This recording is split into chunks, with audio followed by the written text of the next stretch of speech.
You are listening to KC Sports Network, the #1 podcast network for today's Kansas City sports fans. With former players from your favorite teams, informed perspectives, and former insiders, this is the place for you. You can find us wherever you listen to podcasts or on our YouTube channel, all over social media, or our morning newsletter, KCSN Daily, dedicated to your Kansas City Chiefs. KC Sports Network is proudly presented by Emprise Bank, your partner in possible.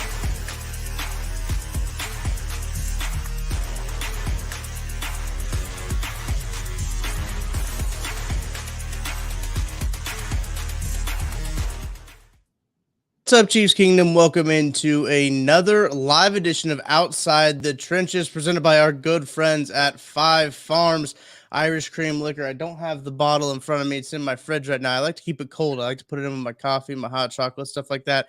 But it gets tricky when you keep it cold because you're putting cold into a hot beverage.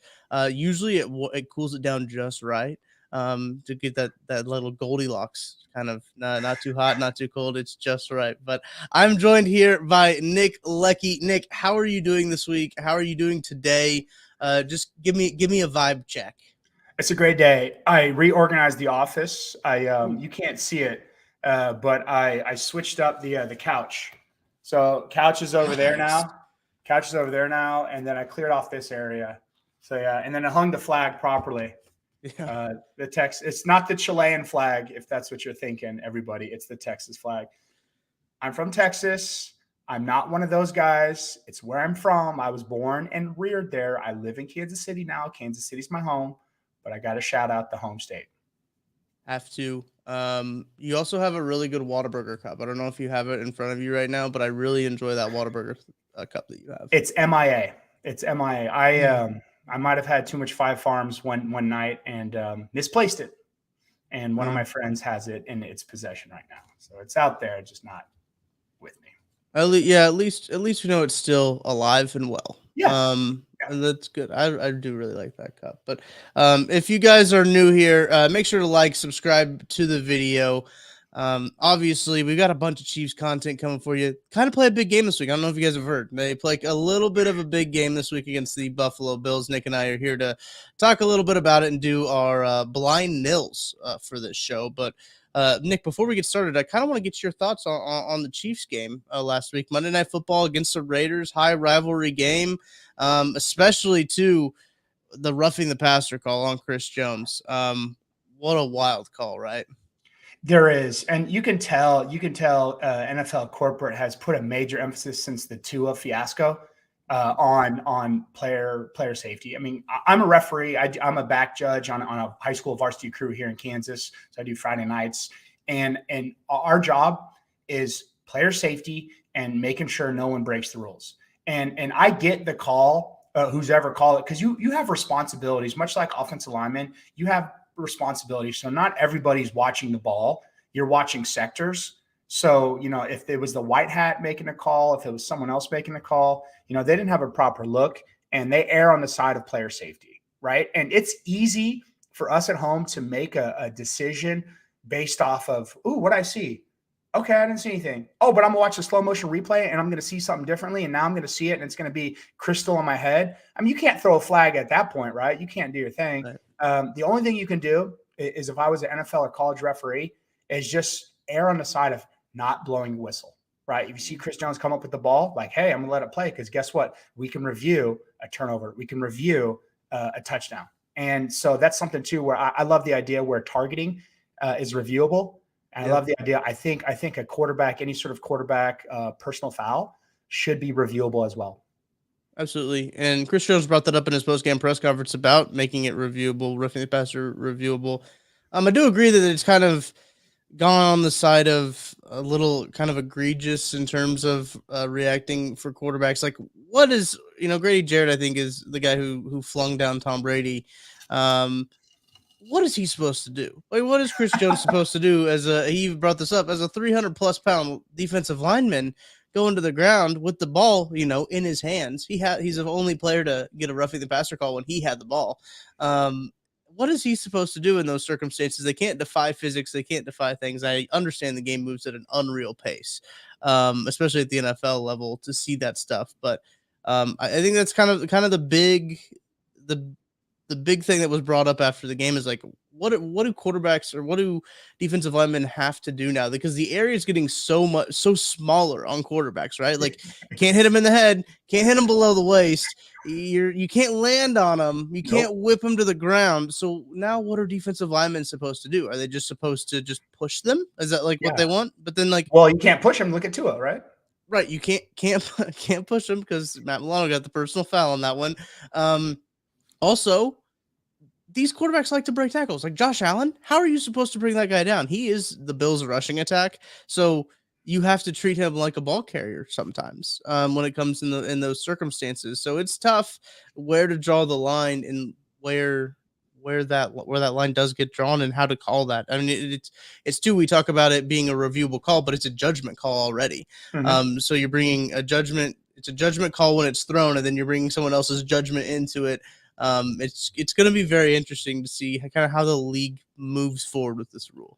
I absolutely agree. And I think it's something too, where if you look at it as a former player, I know that if I was running and I was near a pile and or I was blocking and I stepped back and I stepped on someone's foot, you have the presence of mind to be like, oh crap, and like let go, like lift up your foot, like when you sense something, like almost when you if you're walking to the bathroom at night, you step on a Lego, you put your full force down, but then you lift up, right? It's the same concept where you can see when a defensive lineman or linebacker is being a dick and an asshole, and you can see when they're trying to be gentle. Like it is very clear cut to me, because I know there are times like was it Manny Lawson when he did Kenny Pickett? That was dirty. That was 100,000% dirty with malicious intent. If you watch enough film, you can tell. So it's one of those things where you got to say, okay, what's the intent, right? Is he trying to full Shamu on the trainer at SeaWorld and just put all the weight on him, to try and bury him, or is he like delicate? Is he like Flipper the Dolphin? And is he just playful? Like, hey, I'm going to sack you, but I'm trying to brace myself. There's a big variation. I'll be curious to see what that next shift back is. And you can see that in the Chris Jones thing. He put his arm out. Yeah, but the white hat couldn't see that. I don't think the person who threw the flag couldn't see that, right? So that's why it's like you got to get both angles, right? You got to get the guy in the wing watching that. And it's like I said, NFL, college, err on the side of just not blowing your whistle. Yeah, that's it. I think it's a great. Just let it play out. Let the kids play. I think Juan Thornhill even tweeted after the game, like, "Let us play" and something like that. I quote tweeted it with a tongue in cheek: "Abolish all penalties." So no officials needed. Just roll the ball out there and let us figure it out. Well, without officials, Tucker, it's just recess. That's very true. So appreciate everyone watching, listening to the podcast. Make sure to like and subscribe to the video. We see your comments. Good morning to everybody out there. We are recording this at 9 a.m, a little earlier than we usually do. So if you are at work trying to think about this Bills game, trying to get your mind off some work, we're here for that. We're here to talk about the Bills game. We got some blind nils. Nick, I want you to go first with your blind nil, because you came in hot. You said that you were ready. You had a good blind nil. I'm ready for it. Red hot. So with this being a big week, I believe there's some sort of momentum, but I also believe at the same time that it changes, week to week and game to game and even quarter to quarter, right? So it's shifting. What's the momentum? How are you looking at this game differently?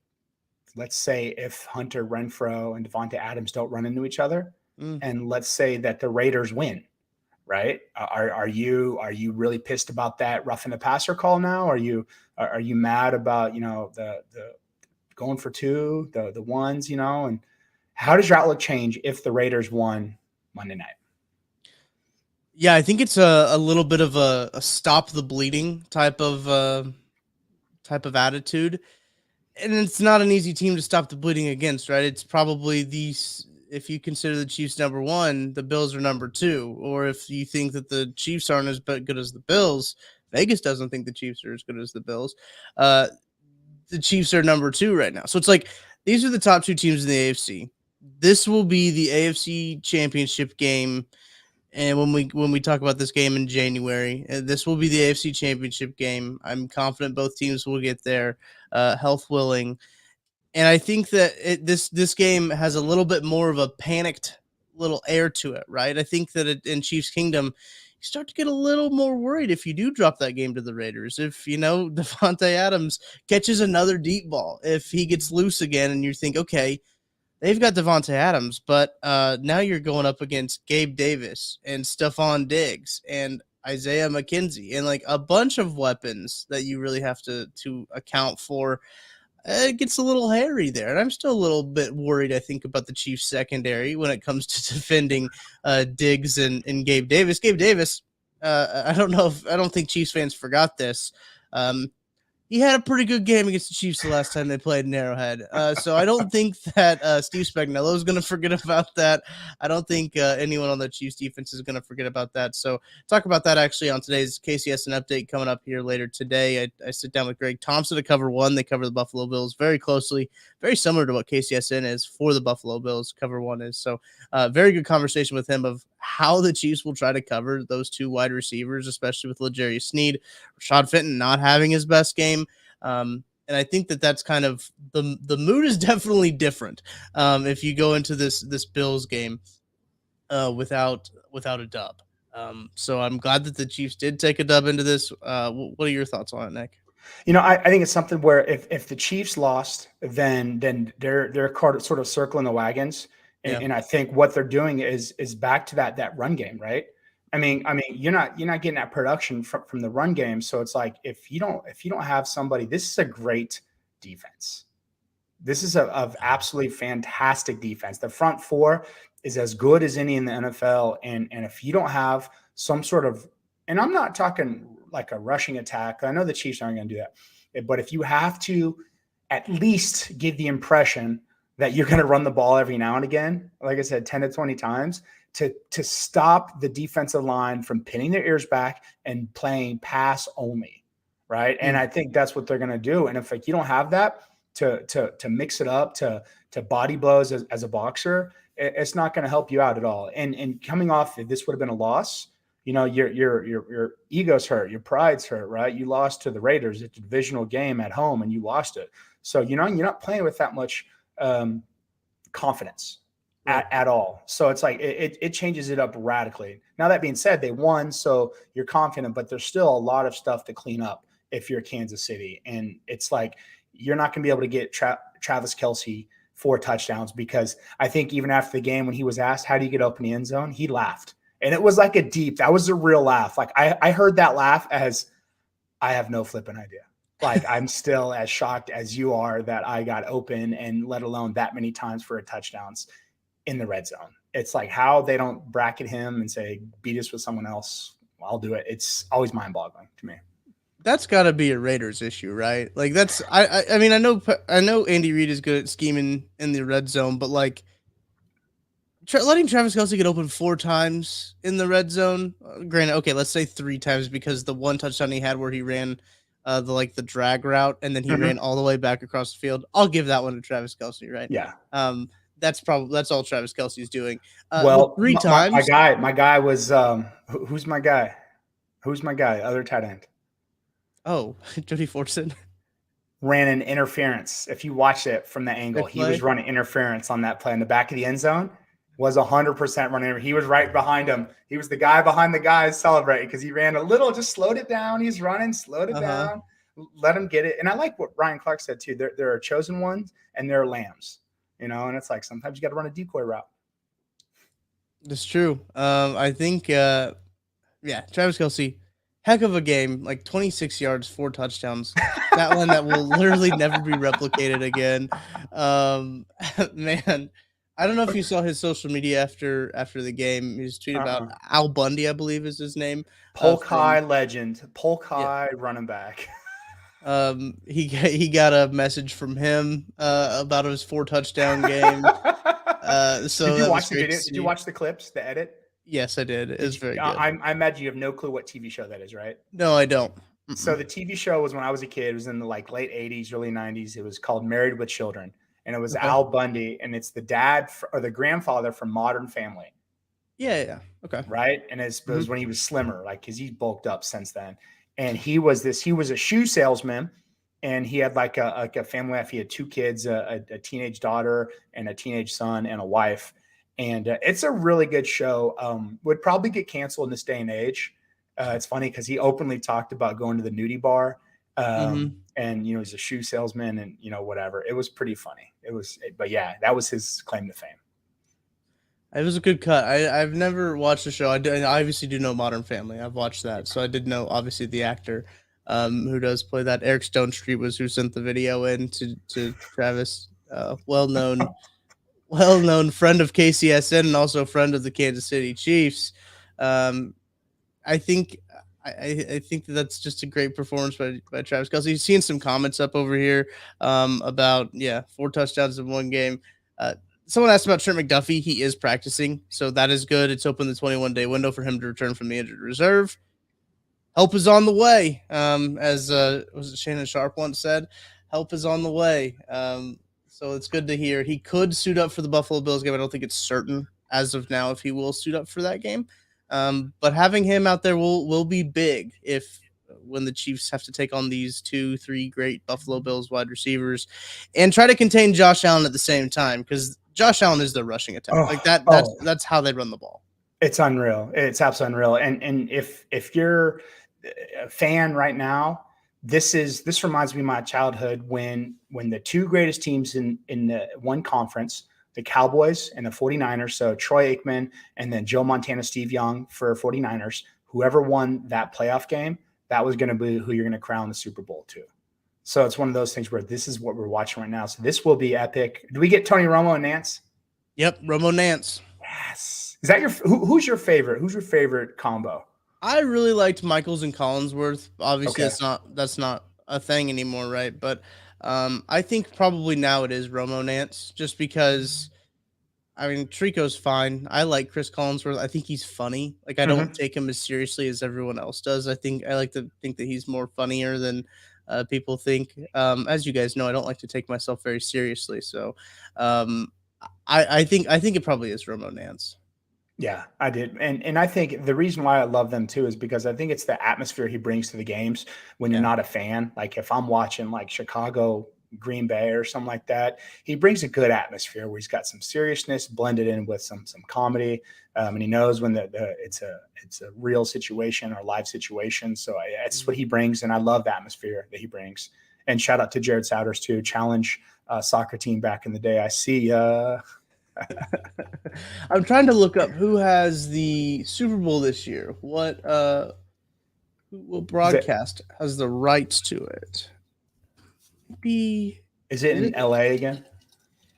It is in Arizona this year. Oh, I always love that. It'll be the Super Bowl and the that golf tournament that's out there, the Open or something, or the Waste Management Open. It's always the same weekend, and it's such a poop show. Because I used to live in Arizona for about 8 years, and the times when we had the Super Bowl, and it was always the Waste Management Open, and it was like it was nonstop. Like once Thursday hit, it's like if you're not ready to party, don't go to Scottsdale from Wednesday on. Like it's just a absolute mess. So Fox has the broadcast rights for this year's Super Bowl. Interesting to see who they're going to put on the call, because they lost their couple golden boys there to ESPN. They'll probably be Burkhardt and Greg Olson, I assume. Okay. I like Olson a lot. I think a tight end. I think a tight end is probably much better than a quarterback for broadcasting, because as a tight end, right, you have blocking responsibilities. So you're involved in a protection scheme, like actual blocking responsibilities. And then you also have to know routes. You have to know defensive coverages because you're running routes. So they have the best viewpoint on everything. So they know, the front seven intimately, and they know the back four intimately. So I really like Olson. Like he's grown on me a lot, where I'm like, the analysis that he gives out, it's wonderful. Like I was watching him last week. I'm like, he's really good. Like really good.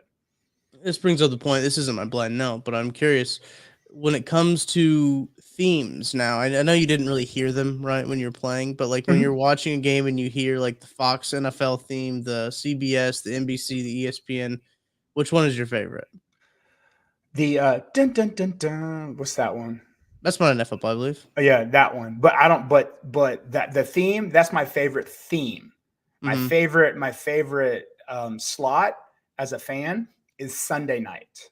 I think Sunday night is pure. It's the end of the football workday. It's the one thing, and it kind of completes the day. Whereas I like Monday night, but it's on a Monday. So it's like, it's weird to me.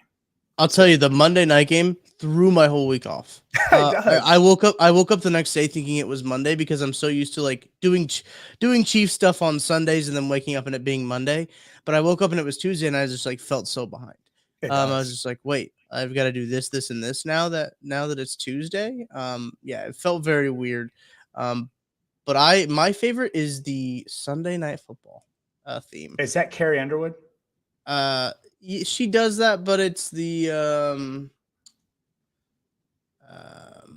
I almost did the Sunday night football or the Monday. Is that the old Hank? Is that the old Hank one? Oh, it used to be Hank. Yeah, it did used to be Hank before he went full Four Loco. He was canceled. Yes. No, I do like the Sunday night football, not the music version. It's wow, I can't even recall it right now because you've got the Monday Night Football one stuck in my head. Well, that's why I said I don't think is what I prefer, but what's the one that's when I think of that one. That's fair. Such a dramatic, like it gets you primed, right? It's like when you prime the little pump on your weed eater, right? Mm-hmm. That's what it gets it going. It's the bum bum ba-da-dum, bum. That's a good one too.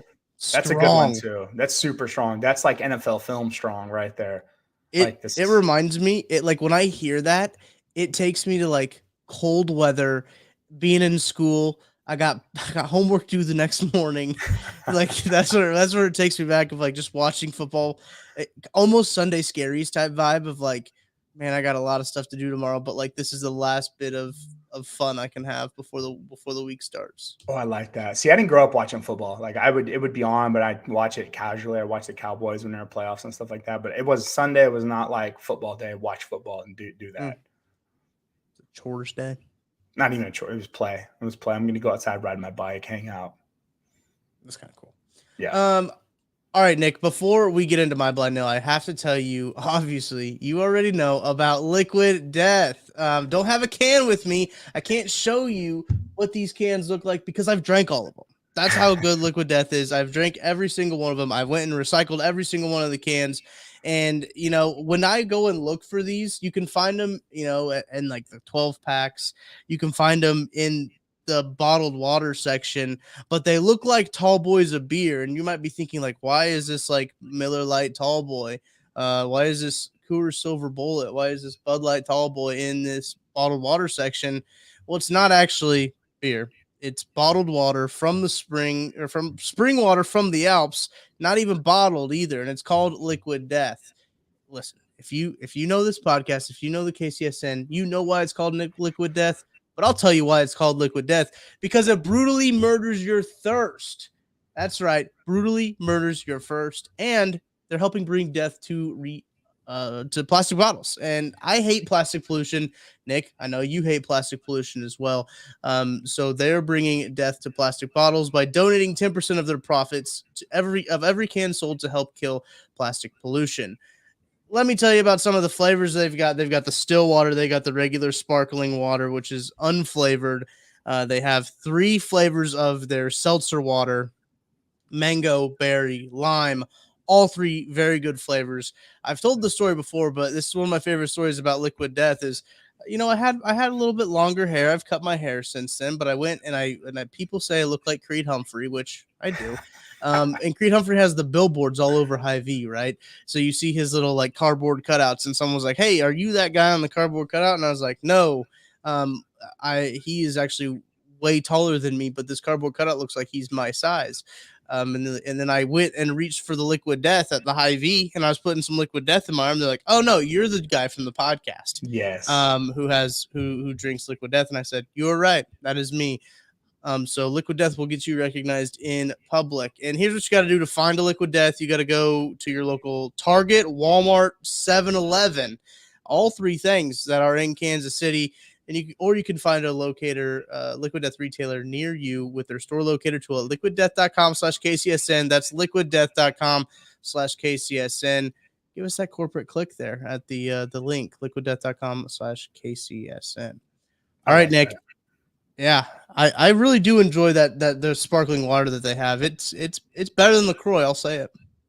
Oh, is it better than Topo? It's better than Topo Chico. I do like Topo Chico. I haven't had I don't think I've ever had like a flavored Topo Chico. Interesting. I think I've only had like their just like regular straight up sparkling.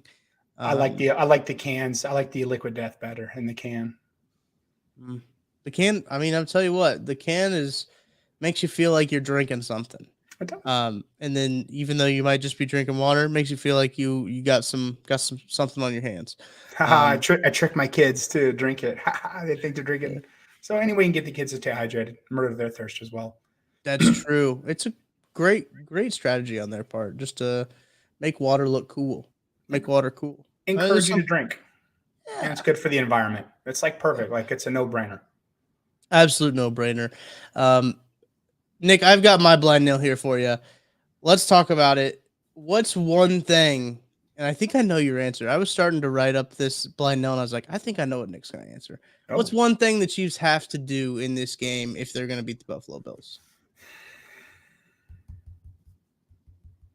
You know, I've offensively, you know me, I'm going to say it like, is Pacheco hurt?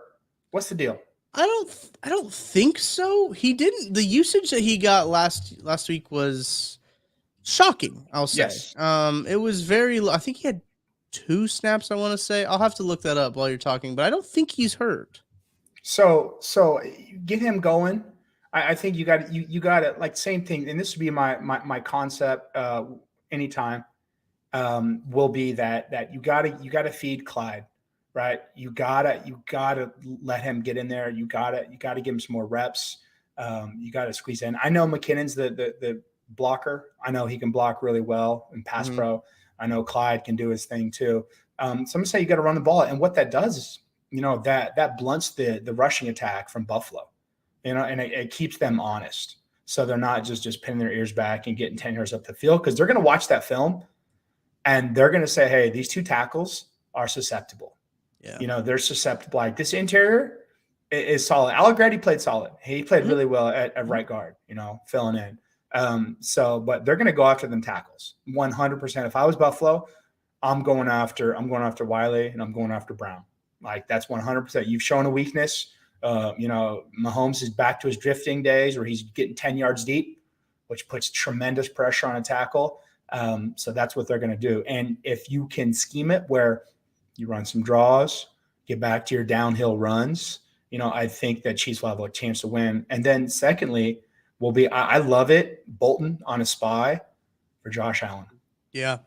I love it. Man's got an arm, but you got to respect his rushing attack too. He's a strong runner. He's a hard runner. And you got to spy him. I think it's worth a spy. You know, I hope Colin Saunders is all right. And he could be a spy too, rush 3, and he could sit back and kind of, you know, fill in gaps, kind of spy him as well too. I think that'd be a good concept. I really do. I think so too. Assad Mo threw this comment in there: contain Josh Allen within the pocket. Yeah, you have to. He's there. Like I said this earlier, he is their rushing attack. The Bills really can't run the ball outside of Josh Allen running it, or design Josh Allen runs, or just scrambles. Like that is how they run the ball. Is that I'm pulling up the injury report right now because Trey Smith was back at practice, I believe. Jordan, our producer in the comment section, said that 2 snaps for Isaiah Pacheco, 38 for Jerick McKinnon, 31 for Clyde Edwards-Helaire. So Jerick McKinnon leading all backs there. I really like Jerick McKinnon, honestly. I think he's a good running back. I like the way he adds in the run game. I like the way he runs. I like how he pass protects. I don't know if you saw the video the Chiefs tweeted out of him flipping Divine Diablo. It was the guy. Yeah, it was the greatest to me. It was one of the greatest clips of a running back in pass pro, because you can cut a blitzing safety or a blitzing linebacker, but when you do that, like they're going to land at the quarterback's feet.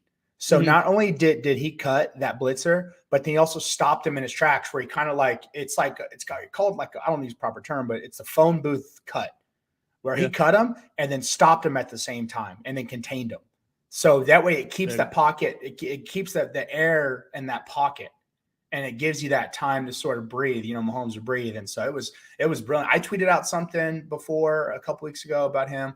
I've seen Jeff Schwartz tweet out about him. I mean, he's going to get any award. McKinnon will get any award for 6 Man of the Year award in pass pro, honorary O lineman, because it's not every running back can do it. Pacheco can't do it that well. Clyde can't do it that well. And you got to have the skill. You got to have the mentality. You got to have the aggression to do that, because it takes some nerve to be at a standstill and a guy's coming full speed at you and trying to get by you to pass. And he's done it to linebackers and he's done it to safeties. Isaiah is a better run blocker than Clyde. He's not as good as Jerick McKinnon. Like if it's a third down, it's a passing situation, you want Jerick McKinnon in there. The protections he can give, they're putting him against Max Crosby too. They're putting him on the same side. Yeah. One of the things that I think that the Chiefs will probably do this a lot too against, Von Miller is they started putting, whatever wide receiver would be, it'd be Juju, or if it's Justin Watson, putting him closer in on the slot on the line of scrimmage. So, the defensive end, Von Miller's got to widen out a little bit more. You inside release inside Von Miller. That gives Andrew Wiley a little bit more time. It'll give Orlando Brown a little bit more time. Then you also put a running back on that side to help as well. You're going to have I'm very interested to see how they will go about that and trying to negate Von Miller and trying to negate, Gregory Rousseau. They've got some dudes. And not only do they've got dudes, but they've got guys that they platoon swap. They're like hockey line swap. And that's what they do is they'll just bring on a whole new offensive line. So it's or defensive line. So in the fourth quarter, when the offensive line's been going all these snaps, you've got Von Miller, who's only played about 50% of them, basically on fresh legs almost, against a lineman that's been playing half the snaps. And it's gonna be tough. It's gonna be tough for sure. Von Miller's back to his Super Bowl way when he single-handedly won it for the Broncos in that Super Bowl versus Carolina. I mean, he destroyed that whole Carolina offense line. And that's what he's doing right now. He's feeling it. And I think it's what they're doing. It's because of what you just talked about, how they do the hockey shift, right? I mean, Buffalo's, that's hockey country. The young people there grew up playing hockey, not like here. And so they do that. So they shift them, they bring them out. And it's pretty, the first time I saw it, I was like, oh, that's scary. Yeah. You got a D lineman who's in for sacks and has been been resting on the bench. And it's almost like playing a D lineman in a contract year. You're going to get that work, right? You're about to get that work. And it's like, hey man, this is what, third medium, third and long. You're going to get, man, that's, you don't want to see that. And it's you don't want to see that versus them because it's they're going to come after you and they're not playing anything but let's murder the passer in a delicate way so you don't get flagged. Yeah. Right. You have to be gentle. You got to murder them gently. Exactly. Yeah. We appreciate everybody watching, listening to the podcast after the fact. If you're watching on YouTube right now, drop a like, give us a subscribe. We appreciate you guys sticking with us this early on the day. It's at the time of recording, almost 10 a.m. You guys are probably on your work day. We're just trying to occupy you. Keep your mind off it. Hit that like, hit that subscribe. Thank you guys so much for tuning in. But I wanted to bring this up too, Nick. Josh Allen has 225 rushing yards on the year, which leads the Buffalo Bills. Kind of crazy to think about that when 225 yards leads your team in rushing yards.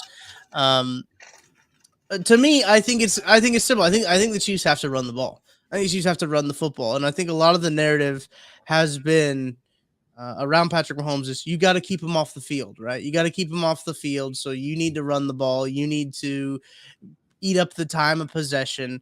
We could talk about that all we want, but I think that you can almost flip that narrative here with Josh Allen. If Josh Allen's not on the field, you're probably in a good spot. This defense is good, but I think that you're probably in a good spot the less time Josh Allen is on the field and the less time that Josh Allen can hurt you. And the Chiefs don't have that big play ability like they had in the past. The Bills have that big play ability that they have. We obviously saw, I think Gabe Davis caught a 98-yard touchdown, and then he did have a 60-yard touchdown also later in that game. So I think it's going to be interesting to see, what defense the Chiefs come out in. We talked about that a little bit with the covering, but I think on offense, they got to run the ball. They have to be very I don't necessarily think that they have to take up these big, huge, long drives, but they have to be efficient with their drives. I don't think that they can have any any wasted plays, any wasted motion, right? When you talk about running 40s, that's a big one. It's like you have to be very efficient with your movement to get to point A to point B as quick as you can. I think that has to be the Chiefs, but I don't think that they're not going to have the big plays, right? We've seen the Chiefs. They've had some big plays. Justin Watson over the middle. You've hit MVS on a deep ball every now and again, but it's not consistent like it was with Tyreek Hill. So you have it's just not fair to compare, obviously. Yeah. But then you see Tyreek Hill doing those big plays in Miami. So yeah, Tyreek Hill's a big play guy, and I'm not embarrassed to say that, and I think Chiefs should admit that. But that doesn't mean Patrick Mahomes and the Chiefs are worse. To compliment Tyreek Hill, those two things can still be true. They're not mutually exclusive. But I think the Chiefs needing to run the ball, control the game. The more that Patrick Mahomes is on the field, obviously, the better it is for the Chiefs. I know that seems maybe a little bit of an elementary school of thought, but I think that's kind of where I'm at with this game. Is the Chiefs really need to be in control of the game, and I think to do that, they've really got to get the run game going.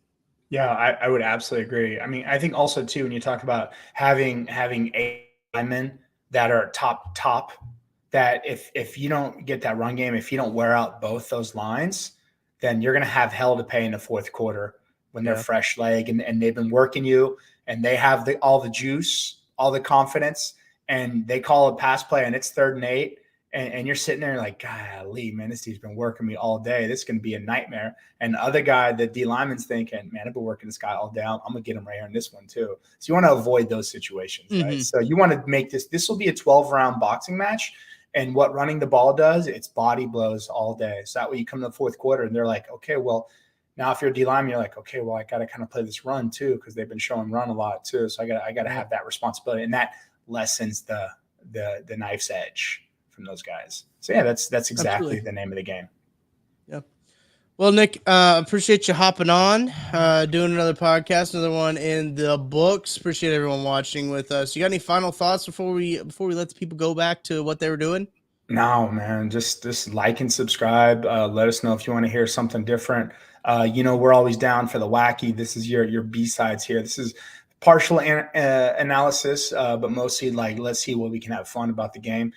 There's many facets to this wonderful game. There's many different angles. There's many different things to talk about. So if you feel there's something you want us to hit up more, let us know. Let us know in the comments. Let us know on Twitter. We're always open to suggestion. Before we get out of here, we're going to do a quick update check of the lines. I believe it is still 2.5. I'm going to hit refresh on my DraftKings page here real quick. Yep.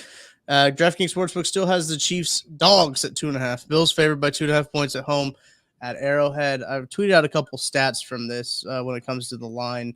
The Chiefs 2.5 point dogs, obviously, since 2018. Kansas City has only been underdogs at home 3 times with a win-loss record and against the spread record of 1-2. When you go back to those 3 games, Patrick Mahomes wasn't the quarterback in those 3 games. It was October 27th against Green Bay. That was after his kneecap, I believe. November the 3rd in 2019 against Minnesota. That was Matt Moore as your quarterback. And then it was January 3rd of 2021 against the LA Chargers, where that was a game the Chiefs already had the division wrapped up. They played Chad Henne. Interesting that they were not favored. So that means if this line holds, it'll be the first time in Patrick Mahomes' career that he enters a home game, as a home underdog. So which is quite incredible to think about when Patrick Mahomes is this is year 5 for Patrick Mahomes as a starter. And this is the first time he'll ever be an underdog at home. So says pretty crazy. Says a lot about the Chiefs. It says a lot about Patrick Mahomes. Another fun one that I found here, this was from our friends at DraftKings, is the Chiefs have covered the spread in 6 of their last 7 games following a divisional game, which shout out to DraftKings for digging that one up. I can't imagine that one was easy to find, but covering 6 of your last 7 after a divisional game.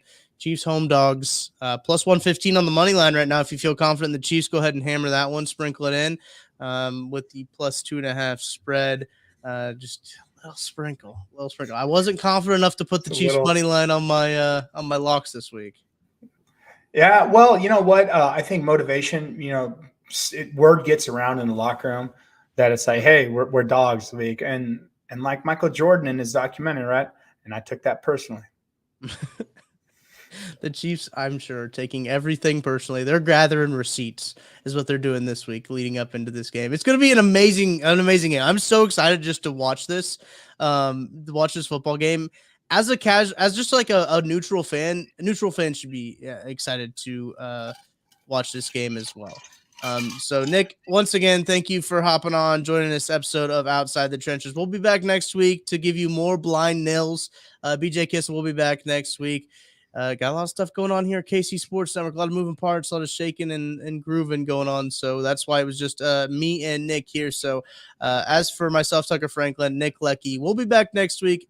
Make sure to enjoy this Chiefs and Bills game, everybody. We will talk to you later.